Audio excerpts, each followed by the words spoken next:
All right, welcome back. It's time for us to get into some community-focused stories and bring you closer to the happenings in terms of what's going on, the challenges people are facing, the things people go through on a daily basis, many of which never get highlighted.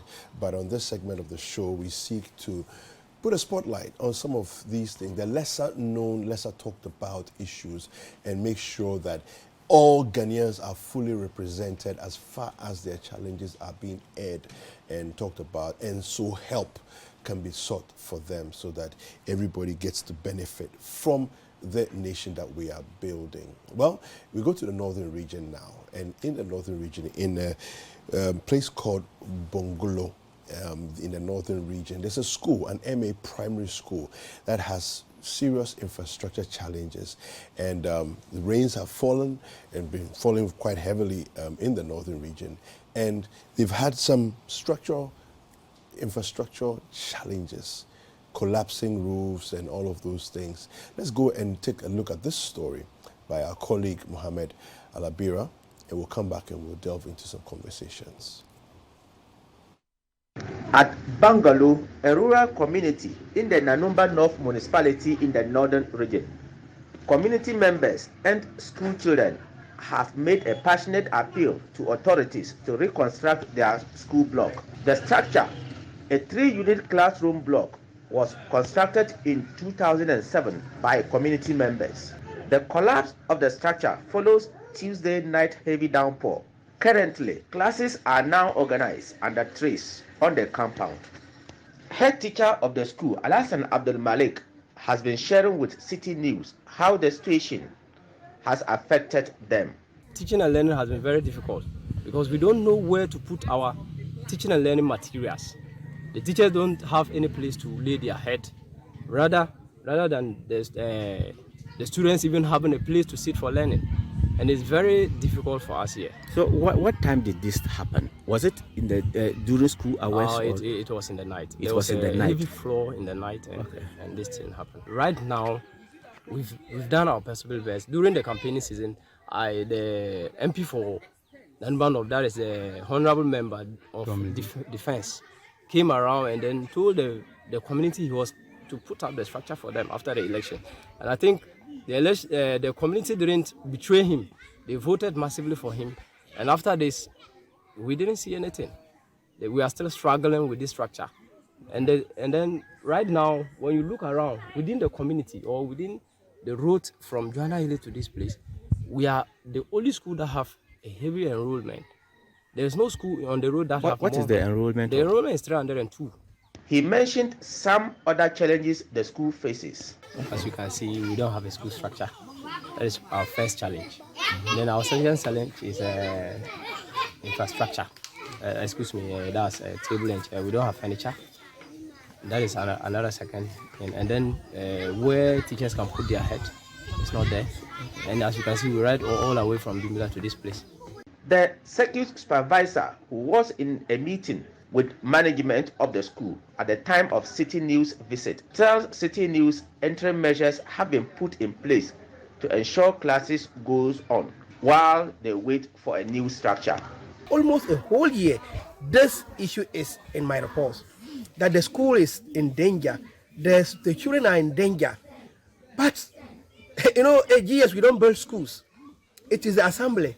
They said they will look at it, they will do it. This is the situation. So as it is now, will you propose the school be closed? No, I won't, because that is why when I came and really saw it, I quickly asked the head teacher to convene a management meeting. And we realized that the SMC, the PTA are here. Okay. We have just finished our discussions. Okay. And we're looking at closure as an option, but that will not help. Okay. Because so what is the way forward? The way forward is, fortunately, we have some trees around the school. So temporarily, I have asked that, or we have agreed that the trees in the school should be used as our classrooms until this is fixed. Okay. How long it will take to fix, I cannot tell. Because it's like the politicians have failed us. The politicians have failed us. So I want to plead to philanthropies, development organizations, to come to the aid of Bongolo Primary School. The collapse of the structure is not only the challenge in the school. There are no furniture as people sit on logs and stools they bring from home. Mudassir is a teacher in the school.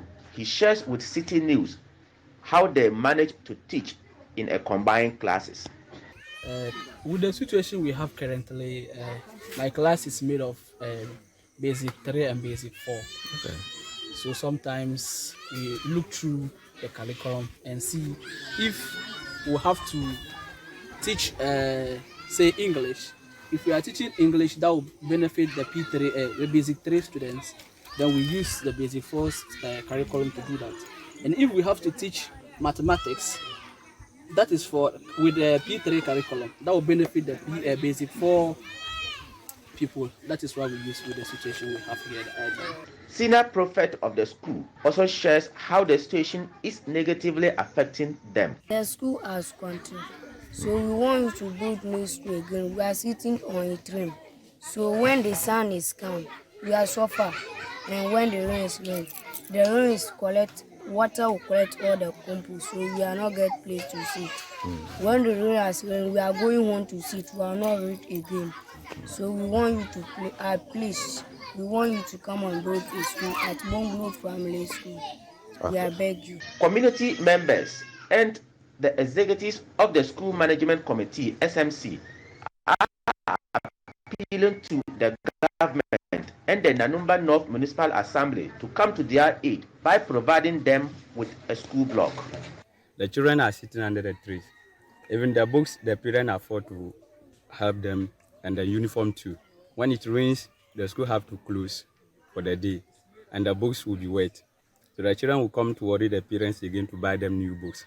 But because of this, the community people are not happy, and they say we should inform the government to also help us. We've been going to the district level to help us with this, and then they are not helping. But today, this building has collapsed. When the children, when they come to school with their books, all the books will be wet, and then we don't know what to do again. And now we are President begging all the leaders to come out to help us to build this school. The school lacks so many things. There's no furniture. Look at the SP of the school. Look at the chair, the stool he is sitting on. And the classroom block has just collapsed. As at now, there's no place for them. They are calling on the authority to come to their aid.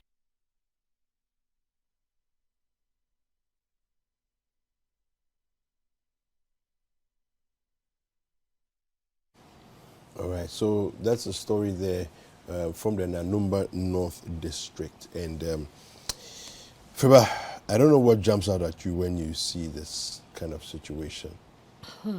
You know, so now when you see stories like these, you don't even know who to talk to again, you know, because, I mean, this is the constituency of the defense minister, Honorable Dominic Nitiwo, you know, and he's no mean minister. I mean, he's carries a big portfolio, you know. You had the head teacher that he came there, he said things would be done. Made Vote promises. for me, I'm going to do that. Now you can't even hold politicians to their words anymore, you know. And it is very unfortunate. It is very unfortunate. Especially on a day like this when children are going to write their BEC and we are talking about issues like this. Don't forget that children in these areas, you know, are also writing BEC. They don't have different set of questions.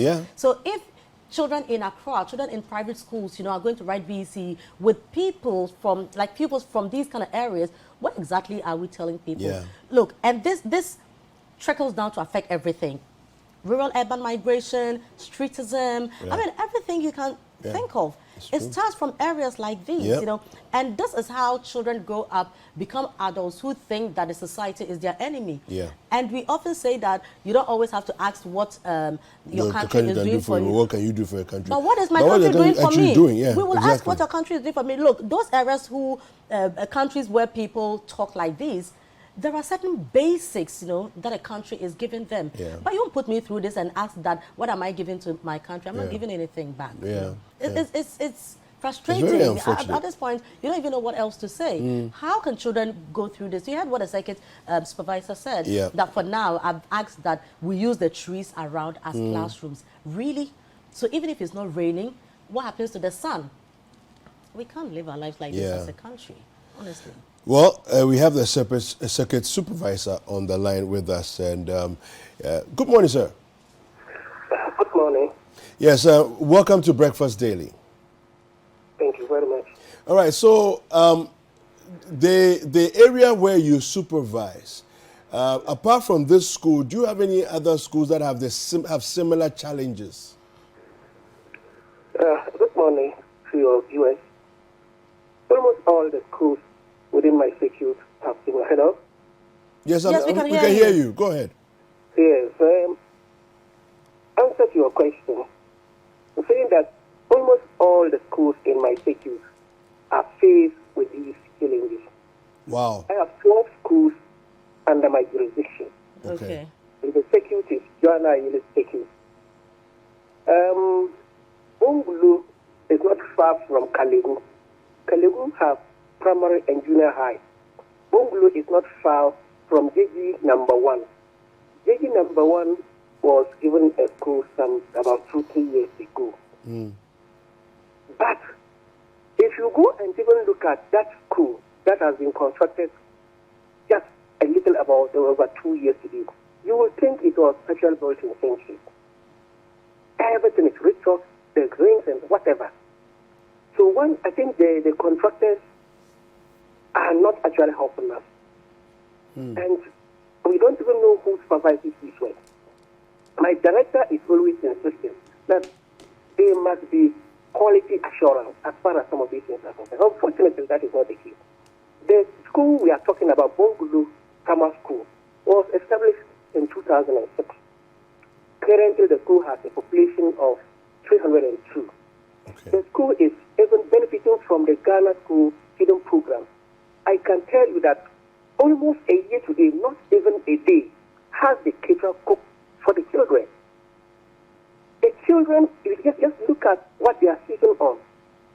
We have been actually saying that this is not conducive for learning. Something must be done. Unfortunately, nothing seems to be happening. The Defense Minister, our MP, Honorable Dominic Nduku, is supposed to at least do something on some of these issues. Like I was saying, come to Kalegu Junior High. He's still putting up a building for over 2 years today. It's not completed. Unfortunately, according to the information I have, the money meant for that construction has been used. The children sit under entire rooms to learn. No furniture, nothing. So, in fact, it's disheartening. It's disheartening. We have been talking, and it's like the politician will not listen to anyone. So who, if you say we've been talking, who have you been engaging and what has been the level of engagement? What is the feedback? Well, as the second supervisor, I am supposed to write, this time we write quarter reports. We're writing monthly. So you realize that when we write reports, we actually mention some of these problems. That is how we talk. And so my immediate boss is my aid is supervision. That is acting as a supervision.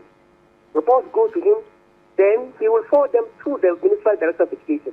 And I can tell you, the Municipal Director of Education will always look at the issues, put it before New York, and I don't think anything is done. It's serious. It's serious. But generally, how would you assess, education in your area? Education is not easy. It's a bit of a challenge here. One, Bongulu is far from Bimbila town.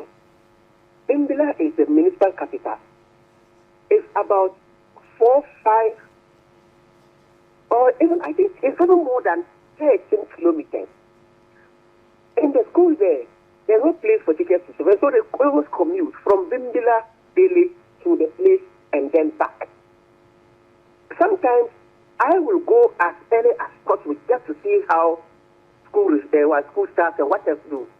And then sometimes you realize that the teachers will start coming, they will start getting to school after 7, after 8. That means that a number of maybe contractors have been lost. You cannot sometimes completely blame them because some of them will say, I was coming when I had a problem with my bike and what of you. We have asked that at least they should be, if not even in the various community. At least we have a second center. In my second center at Jana Ile, at least somebody can put up a building where all school, maybe all teachers within my second can be out there so that when they break, they can go. I'm sure it will be easier and maybe shorter to get to their school than to commute from Dimbila to their various communities. So that is my situation. Right. Now, how many teachers? How many teachers does Bungalow MA have? 5 teachers. Bungalow MA Primary School have 5 teachers, all male. 5 teachers, including headmaster, head teacher, and including the headmaster or the head teacher, including the head teacher. Yes. Okay, and they are in charge of catering for these 302 children. They are in charge, and all of them live in Dimbila town. All of them. All of them live in Dimbila town. Wow. So you're suggesting that one of the things that should happen is have at least some kind of like a dormitory sort of a building so that the teachers can stay there during the week to reduce the stress of moving up and down as one intervention. Exactly.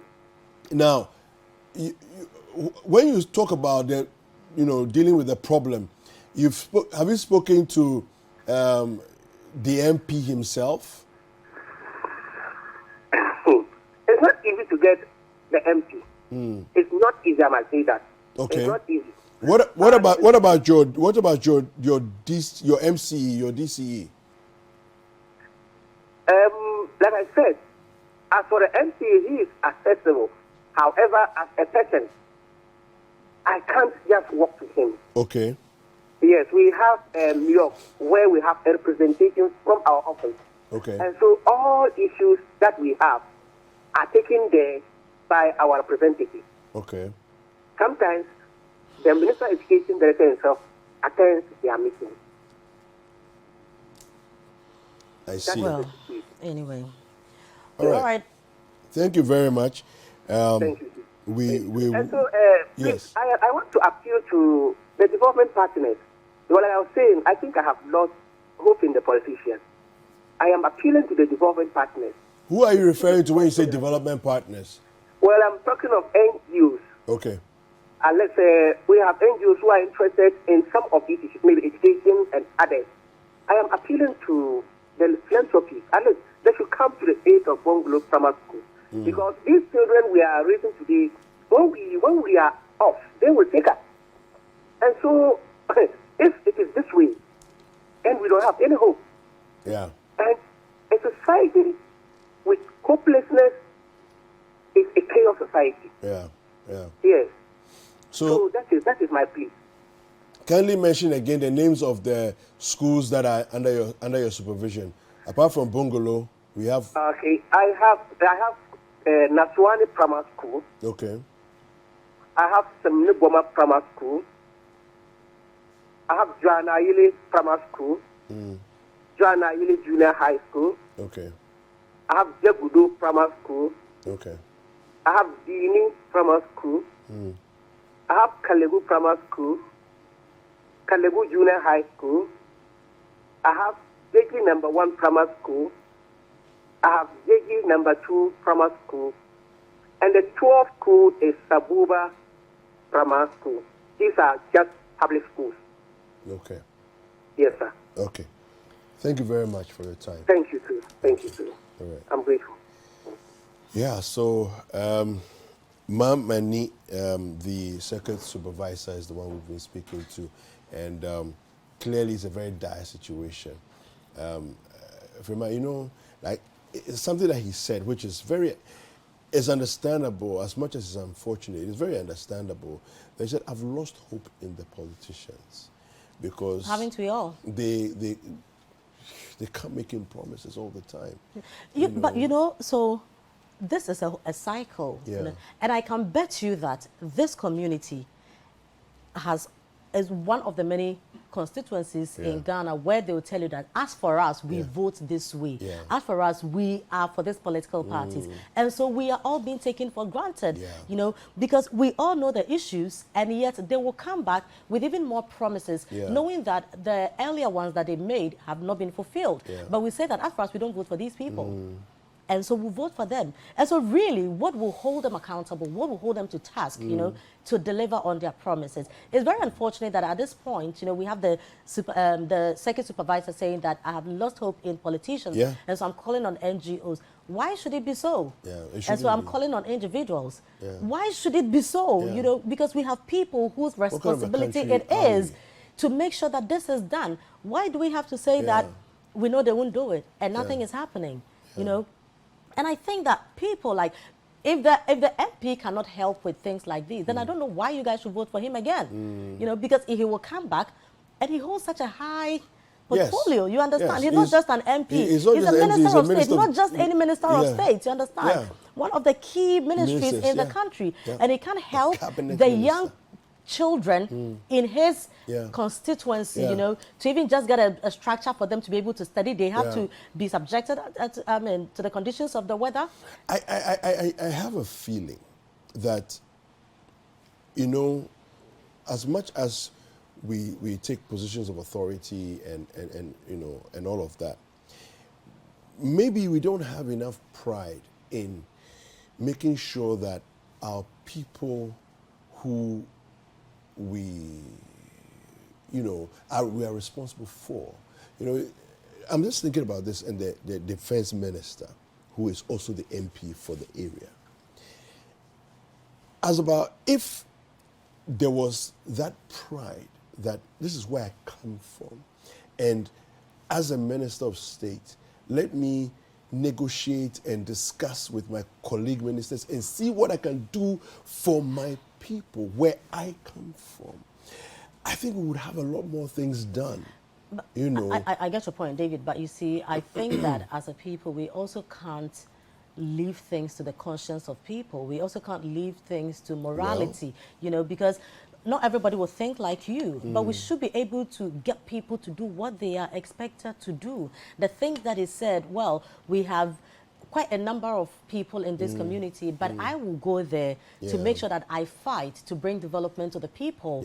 Support me, back me, so that I can lead you to get development in our community. If they are not doing that, look, that's not the time that we have to go like, you think about us and let God touch your heart. No, don't vote for them.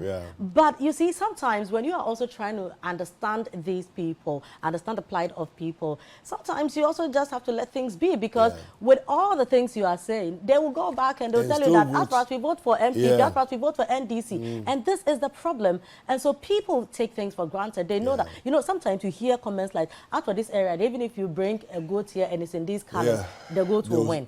Why must it be so? So whoever coming knows that I really don't have to do much. You know, all it takes is to represent this party, and we know it's a done deal. It's a done deal. You know, so if this is how it's very unfortunate. You know, so if we are thinking along these lines, do not expect that somebody will go and sit there and will think of you. Look, does the MP's children go to school there? I remember a few years ago when we started talking about this school under trees, and it, you know, was very much highlighted in the press and everything else.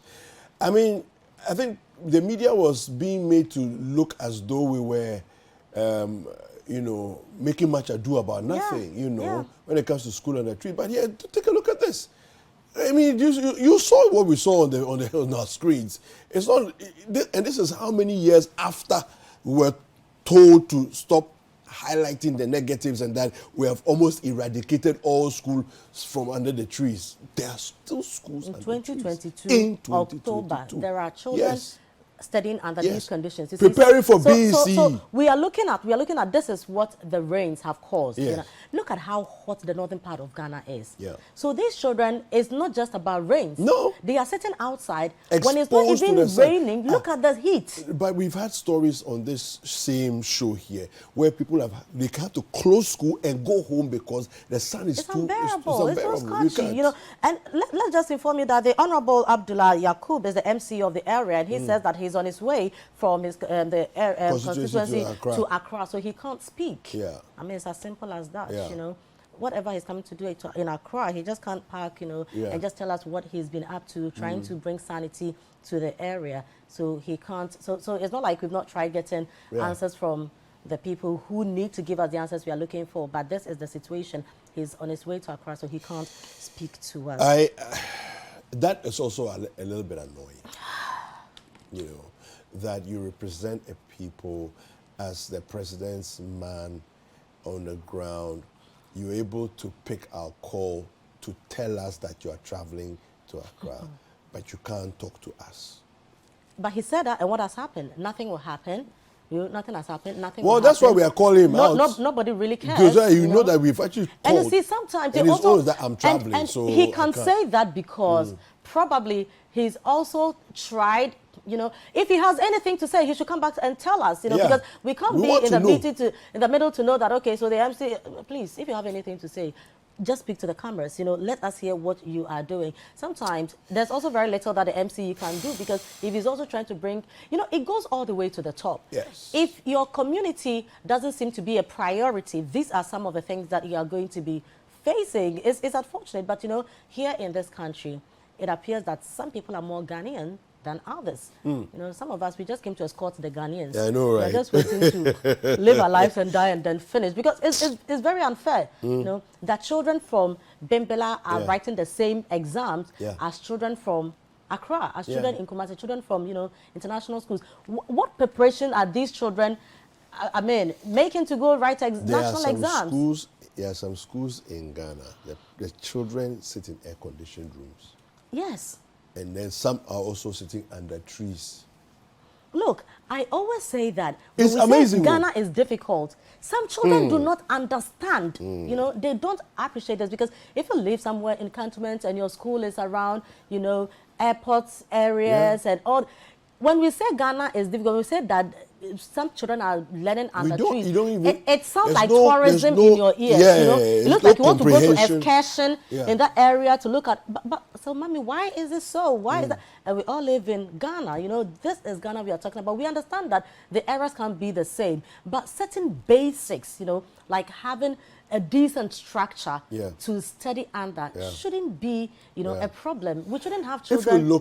If you look at the roofing sheets that have been blown down, if you look at the roofing sheets, there's no school in Ghana that should have this kind of roofing sheet. It should not be. It's unacceptable. Look, moving even away from infrastructure and all, what the teacher was even saying, I couldn't even understand. That when the people are in class 3 and we are teaching English and we use class 4 syllables and the mathematics. And I was like, this is a situation of if you can't convince them, confuse them. Because I was just trying to piece everything together. I was like, what is he saying? Why are we using class 4 syllables for mathematics, class something for what are we teaching? How are we preparing? We say, but anyway, we'll have ministers and the roofing sheets. I want to go back to that matter. The roofing sheets that were used it's for goat pens and for chicken coops. It's not for classrooms. Look at this. Is this what we should be using for classrooms? This is for hen coops. No, and really, and goat pens. See, so a child wakes up at dawn, probably goes to find water somewhere, come take his or her bath, say I'm going to school, and come here. To this. Are they not better off staying at home? You should have just stayed What are they learning in these areas? They say they are going to school. Look at the children sitting there. Are they in school? Is this school?